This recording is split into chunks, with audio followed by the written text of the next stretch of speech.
Hello, my dear friends. Justyn Smith here with A Heart for Revival Ministries, and I want to welcome you back to the channel. Today we are in our Through the Bible series in Psalms, Psalm 47, with this topic and title by way of a question: Who is God? Who is God? Now, it will be very obvious as we go through this particular lesson today that we are just focusing on what it says in Psalm 47. The topic of study, who is God, from Psalm 47 is only going to deliver not even really the tip of the iceberg of the knowledge of who God is.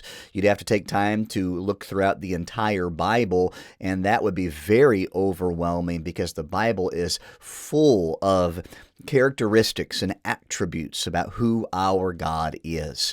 Let's just simply be encouraged by what we see here in Psalm 47 today. Notice this first point: He is triumphant. When we talk about who our God is, let's be reminded that He is triumphant. Now, I would like to look at the first 6 verses to explain this. "O clap your hands, all ye people, shout unto God with a voice of triumph." I want you to think about that verse right there.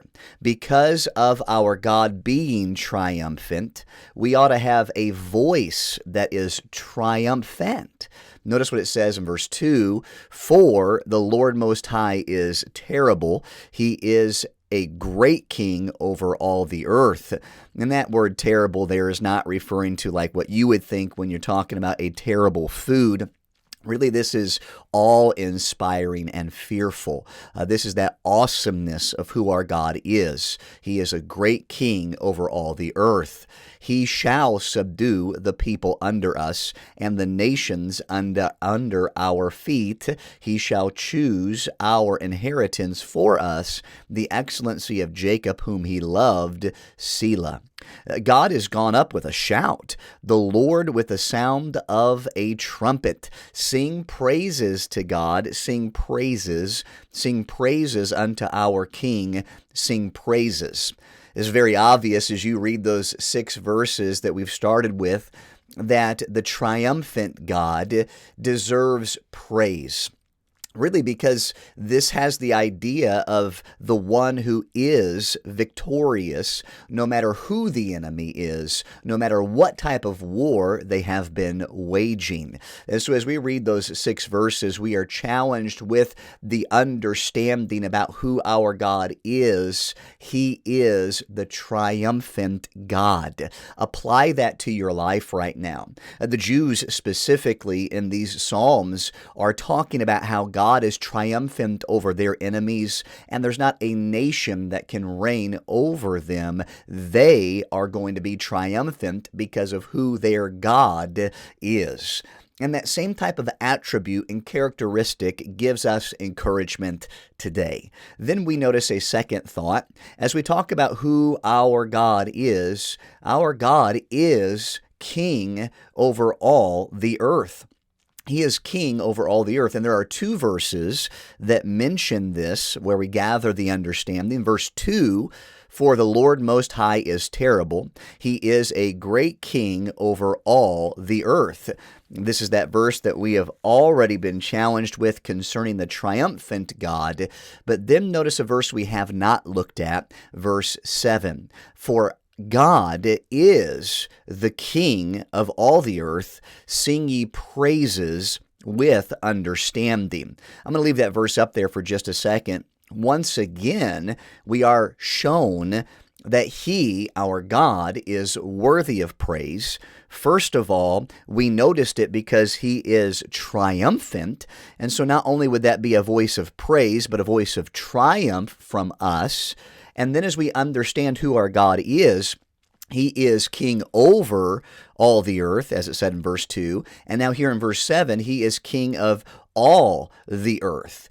So not only is He over it all, but He is king over all of it, over all the earth. And what a phenomenal promise that is, as well as truth about who our God is. And so when somebody asks you who your God is, your God is the God of triumph. Your God is king over all the earth. And as we are involved in the Christmas season and have just come through celebrating that day, we are reminded of his first coming to point us to the second coming, like the song Joy to the World talks about, and Isaiah 9:6, and just that whole understanding of those different times in the Bible where the first coming is linked together with the second coming. And as we talk about Jesus being born of a virgin, we also recognize the government shall be upon his shoulder. His name shall be called Wonderful. And all of those things that describe God are dealing with his authority over all the earth. He is king, and there will never, ever be a better ruler than our God. He is peaceable and pure and powerful. There will be one of these days upon the throne of David, Christ the Messiah, and he will rule with a rod of iron. King over all the earth. It's not just what's going to be, it's who he is right now already, and we rejoice in who our God is. And that then leads to a third thought. He reigns over the heathen. He reigns over the heathen. And as we recognize the fact that he reigns over the heathen, we see it and absorb this thought from verse 8.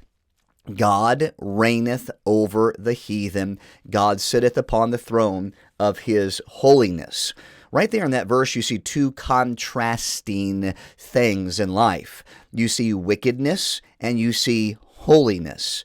And as we look at the first part of the verse, we are noting an attribute about our God, a characteristic of who he is and what he does. He reigns.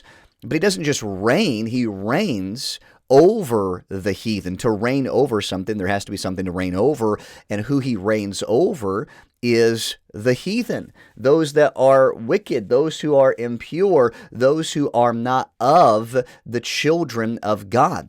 And this is where we rejoice as believers in the New Testament. We are engrafted in. We have become part of the family. We are not heathen in the understanding or the eyes of God. But even if we were, and we did not want to admit that there is a God, the Bible still says that he reigns over us. He reigns over us no matter what we believe about him. He is king over all the earth.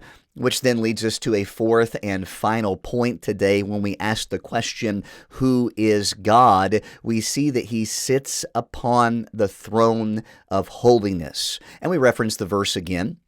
God reigneth over the heathen. God sitteth upon the throne of his holiness.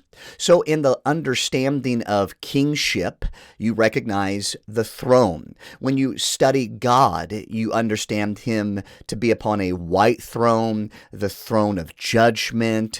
There's different thrones that you could recognize in its adjectives or descriptions as far as what type of throne God is seated on. Maybe a victorious throne as he makes his enemies his footstool. But right here, it talks about the throne of holiness.